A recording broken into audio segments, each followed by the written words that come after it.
پھر اس سرزمین میں علامہ اقبال جیسی شخصیت پیدا ہوئی ہے. یہ ساری چیزیں جو ہے یہ در حقیقت اشارہ کر رہی ہے کہ یہ ملک مشیت یزدی کے کسی طویل سلسلے کی ایک کڑی ہے. اور وہ سامنے آ گیا تھا کہ سن 47 میں یہ قائم ہوا ہے، اور پورے 9 مہینے بعد 14 اگست اور 13 مئی، 14 اگست سن 47 اور 13 مئی سن 48، پورے 9 مہینے بعد اسرائیل عالم وجود میں آ گیا. اللہ تعالیٰ نے اس عالمی بیماری، اس کے لیے جو علاج ہے وہ پہلے پیدا کیا ہے. جیسے کہ حدیث میں آتا ہے ما انزل اللہ من دائن الا انزل لہ دوان، اللہ تعالیٰ نے کوئی بیماری ایسی نہیں اتاری کہ جس کا علاج بھی نہ اتار دیا ہو. اور جیسے کہ ماں کی چھاتیوں میں بچے کی ولادت سے پہلے دودھ پیدا ہو جاتا ہے، اس کی غذا کا بندوبست پہلے ہو جاتا ہے، اسی طریقے سے اسرائیل کا جو فتنہ اٹھنے والا تھا اس کی سرکوبی کے لیے پاکستان وجود میں آیا ہے. اور آج وہ مرحلہ آ گیا ہے، تاریخ کا ایک عظیم موڑ. آپ دیکھیں گے کہ بڑی مشابہت پیدا ہو گئی ہے.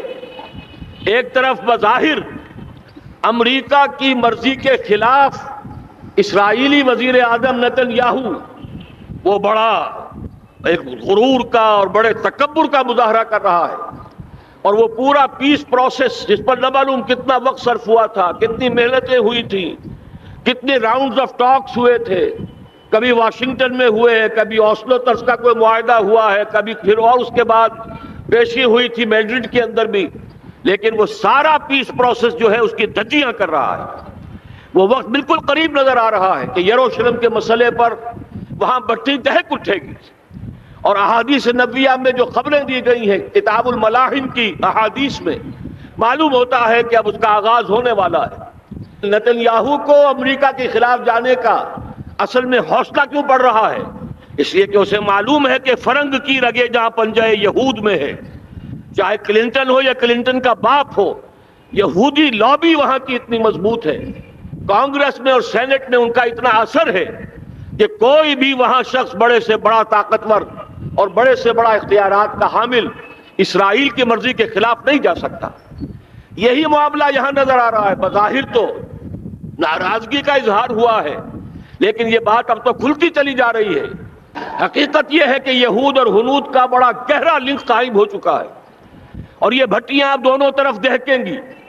میں اس سے پہلے بارہا کہہ چکا ہوں، ملت اسلامیہ تقریباً 150 کروڑ افراد پر مشتمل ہے، لیکن اس میں سے تقریباً 20 کروڑ عرب ہیں. ان کو اللہ نے خصوصی فضیلت دی تھی.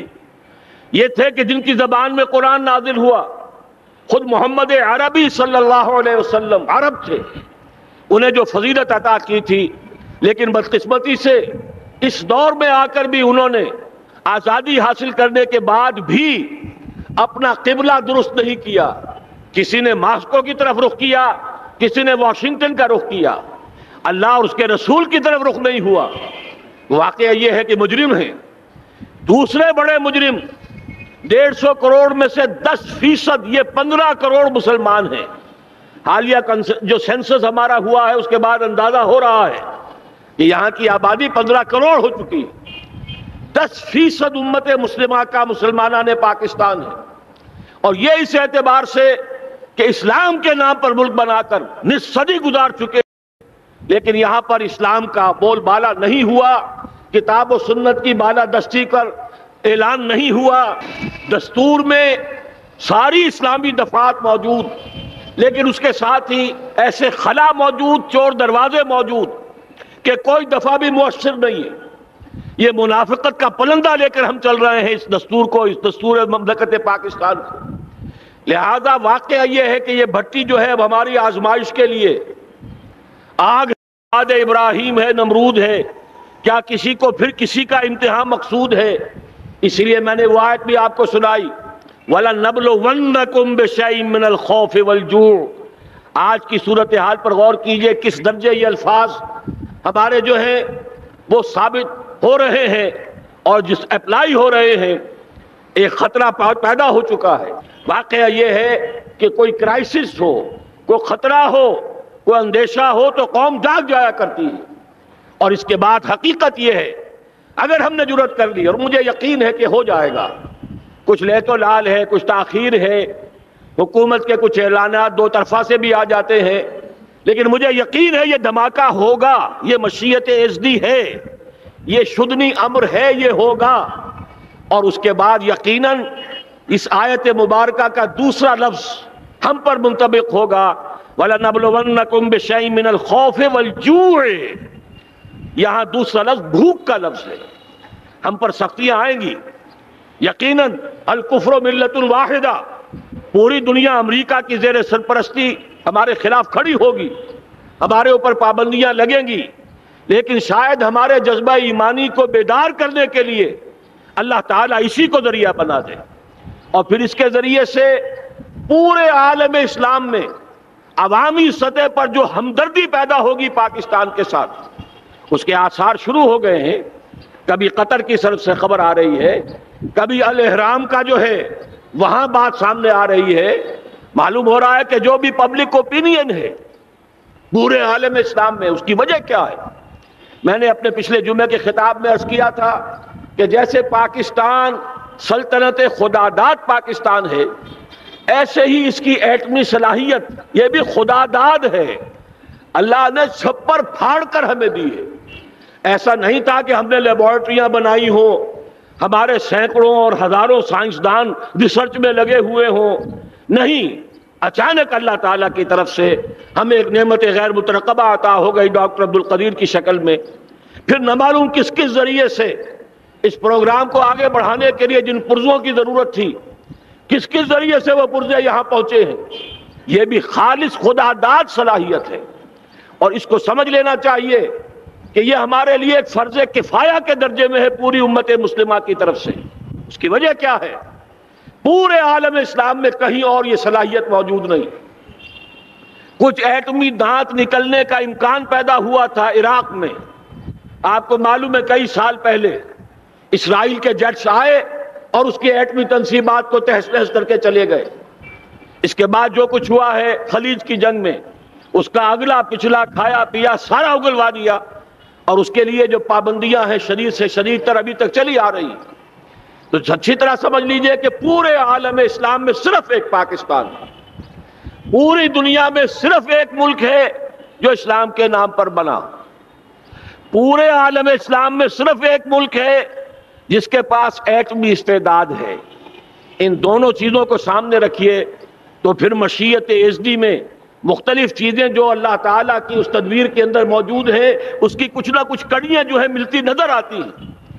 لہذا اگر یہ معاملہ ہو جاتا ہے تو یقیناً اگرچہ سختی آئے گی، وَلَنَبْلُوَنَّكُمْ بِشَيْءٍ مِّنَ الْخَوْفِ وَالْجُوعِ، لیکن ایک تو یہ کہ اس قوم کے اندر سے انشاءاللہ جذبہ ایمانی برآمد ہوگا، اس قوم کے اندر سے ایثار اور قربانی کے جذبات برآمد ہوں گے، پورے عالم اسلام کی اخلاقی سپورٹ اسے حاصل ہوگی۔ اور میں یہ سمجھتا ہوں کہ جیسے نوائے وقت نے بھی بہت اچھا کیا، کل یا پرسوں کے اپنے جو سر وقت پر وہ احادیث شائع کر دی ہیں، جن میں سے دوسری حدیث بڑی معنی خیز ہے۔ حضور نے فرمایا اصابتان احرزہم اللہ من النار، دو لشکر ایسے ہیں کہ جن کو اللہ تعالیٰ نے جہنم کی آگ سے چھٹکارے کا پروانہ دے دیا، وہ لشکر جو ہیں وہ جہنم کی آگ سے چھٹکارا پا گئے، احرزہم اللہ من النار۔ وہ دونوں لشکر کون سے ہوں گے؟ اصابت یغزو الہند، ایک وہ کہ جو ہندوستان پر حملہ آور ہوگا، اور دوسرا وہ جو حضرت مسیح علیہ السلام کے ساتھ جبکہ ان کا نزول ہوگا، اور اللہ تعالیٰ ایک مجدد، اس آخری دور کے مجدد کی حیثیت سے حضرت مہدی کو بھی ہمارے درمیان میں سے اٹھائے گا، اور پھر جو آخری فیصلہ کن جنگ ہوگی الملحمۃ العظمیٰ، اس کے لیے یہاں سے فوجیں جائیں گی ان کی مدد کے لیے۔ اب ان دونوں فوجوں کو ایک حدیث میں جمع کرنے سے اندازہ کر لیجئے کہ اس کا مطلب کیا ہے۔ یہ علاقہ پاکستان اور اس سے ملحق افغانستان، یہ علاقہ ہے کہ جو اسلام کا گہوارہ پہلے بنے گا، یہاں سے فوجیں جائیں گی، اور دائیں بھی اور بائیں بھی، مشرق میں بھی اور مغرب میں بھی، اور یہیں سے انشاءاللہ تعالی اسلام کا جو عالمی غلبے کا جو وعدہ ہے اللہ کا، کی خبر دی ہے محمد الرسول اللہ صلی اللہ علیہ وسلم نے کہ لا یبقى علی الارض بیت وبر ولا مدر الا ادخلہ اللہ کلمۃ الاسلام، اس روئے ارضی پر کوئی گھر بچے گا نہ خیمہ بچے گا جس میں اللہ تعالیٰ کلمہ اسلام کو داخل نہ کر دے۔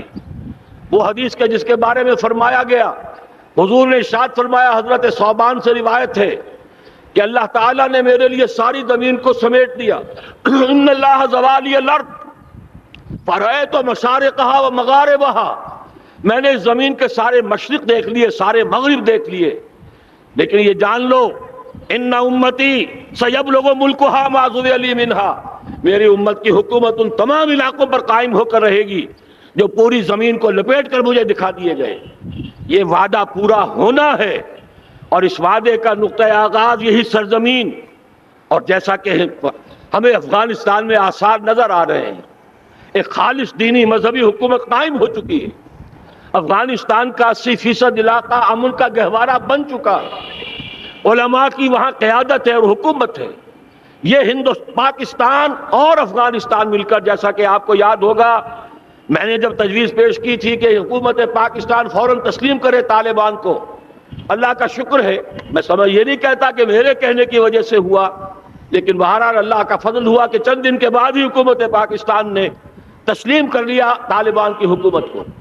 میری دوسری تجویز ابھی پینڈنگ ہے، پاکستان اور افغانستان کے درمیان کانفیڈریشن قائم کیا جائے۔ یہ ملک دونوں مل کر واقعتاً، کہ ایک نے واقعتاً 15 لاکھ سے زیادہ جانیں دے کر مرنا سیکھ لیا ہے، اور جو قوم مرنا سیکھ لے اسے کوئی مار نہیں سکتا، اسے کوئی شکست نہیں دے سکتا، اور ایک وہ قوم ہے پاکستان میں کہ جو 400 سال کی تجدیدی مسائی کے اثرات کی امین ہے، یہ اس کا تراث علمی ہے، چاہے وہ تحریک حضرت مجدد الفسانی کی تھی، چاہے وہ علمی تحریک شاہ ولی اللہ کی تھی، چاہے وہ تحریک جہاد سید احمد بریلوی کا تھا، چاہے اور جو بھی رجال عظیم پیدا ہوئے ہیں 14ویں صدی ہجری میں، ان سب کے اثرات یہاں موجود ہیں۔ یہ چیزیں مل کر وہ طاقت بنے گی کہ یہاں سے اسلام پھر پھیلے گا، مشرق کی طرف بھی مغرب کی طرف بھی۔ اصابۃ تغزو الہند و اصابۃ مع عیسیٰ ابن مریم، یہ چیزیں جو ہونی ہیں الحمدللہ میں سمجھتا ہوں کہ اب تیزی کے ساتھ حالات اس رخ پر جا رہے ہیں۔ کہیں فرمایا ان ینصرکم اللہ فلا غالب لکم، اگر اللہ تمہاری مدد کرے تو کوئی تم پر غالب نہیں آ سکتا، وَإِن يَخْذُلْكُمْ، اور اگر خدا نہ خواستہ اللہ تعالیٰ ہی اپنی مدد تم سے کھینچ لے، واپس لے لے، سلب کر لے، ان یخذلکم، تمہیں چھوڑ دے، فمن ذا الذی ینصرکم من بعد، تو پھر کون ہے جو تمہاری مدد کر سکے گا۔ اس مرحلے پر سیاسی جماعتیں اپنے جو ان کا مزاج ہے اس کے مطابق چاہتی ہیں کہ کیپٹلائز کریں، پولیٹیکل مفادات حاصل کریں۔ بہرحال میرے نزدیک ایک کنسنسس ہونا چاہیے، ایک نقطے کا دھماکہ ہونا چاہیے، اور نمبر 2 اللہ اور اس کے رسول کے ساتھ صلح اور اللہ کی مدد کی ضمانت حاصل کرنے کے لیے کتاب و سنت کی ٹوٹل بالادستی، پورے دستور پاکستان میں کوئی شے اس کے منافی ہو اس کو نکال کر باہر کر دیا جائے، نفاق سے پاک کر دیا جائے۔ جیسے دعا ہے اللہم ربنا طہر قلوبنا من النفاق، اسی طرح دعا مانگیے کہ اللہ ہمارے ملک کے دستور کو نفاق سے پاک کر دے۔ اور وہ ساری ترامیم جن کا کہ ہم نے ایک مہم بھی چلائی تھی، وہ ترامیم جس کا تقریباً وعدہ کیا تھا نواز شریف صاحب نے، جس کے لیے 2 مرتبہ ایک محفل میں کہا تھا راجہ ظفر الحق صاحب سے کہ راجہ صاحب پھر تیاری کیجئے اور دستور کی ترمیم کا بل تیار کیجئے، لیکن یہ کہ معلوم ہوتا ہے کوئی بڑا ہاتھ ایسا تھا جس نے روک دیا ہے۔ یہی ہاتھ ہے جو آج ہمیں ایٹمی دھماکہ کرنے سے روک رہا ہے۔ ہمیں چاہیے کہ یہ دونوں دھماکے بیک وقت کریں، اور ان دونوں دھماکوں کے بعد پھر چاہے دنیا کی کوئی طاقت ہماری دشمن بن جائے، ہمارے لیے اللہ تعالیٰ کی مدد و نصرت ہوگی۔ وَلَنَبْلُوَنَّكُمْ بِشَيْءٍ مِّنَ الْخَوْفِ وَالْجُوعِ وَنَقْصٍ مِّنَ الْأَمْوَالِ وَالْأَنفُسِ وَالثَّمَرَاتِ وَبَشِّرِ الصَّابِرِينَ الَّذِينَ إِذَا أَصَابَتْهُم مُّصِيبَةٌ قَالُوا إِنَّا لِلَّهِ وَإِنَّا إِلَيْهِ رَاجِعُونَ۔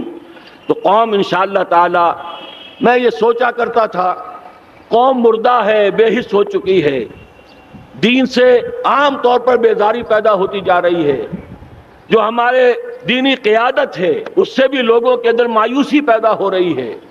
کیسے ہوگا؟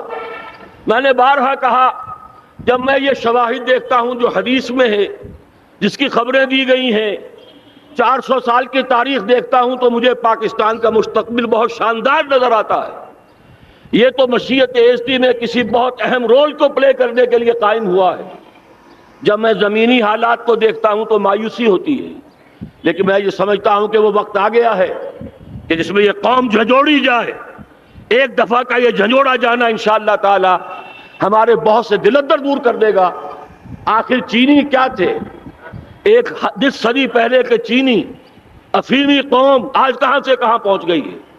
ہمارے اندر بھی چاہیے کہ اوپر راکھ ہے، اندر چنگاریاں ہیں، ان چنگاریوں کے بھڑکنے کا وقت آ گیا ہے، اور انشاءاللہ العزیز اسی ایٹمی دھماکے سے اس پورے عمل کا جو ہے آغاز ہو جائے گا، جس سے یہ سرزمین پاکستان اسلام کا گہوارہ بنے، اور پھر یہاں سے پوری دنیا میں اسلام کے غلبے کی جد و جہد کا آغاز کیا جائے۔ بس میں اسی پر اکتفا کر رہا ہوں۔ اللہ تعالیٰ سے دعا کرتا ہوں کہ وہ ہمارے حکمرانوں کو، اگر تو کوئی تاخیر ہو رہی ہے انتظامی امور کی وجہ سے، کوئی بات نہیں، بہرحال معاملہ ایک اچانک ہو گیا ہے، لیکن مجھے توقع ہے کہ انشاءاللہ وہ دھماکہ ہوگا اور جلد ہوگا۔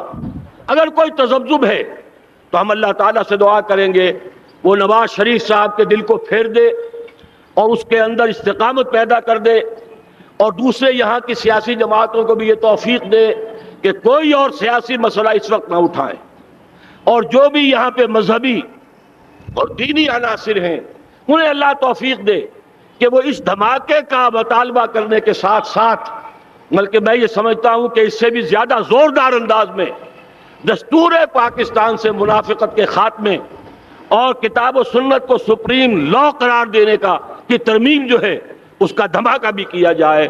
اللہ تعالیٰ ہمیں اس کی توفیق عطا فرمائے۔ اقول قولی ھذا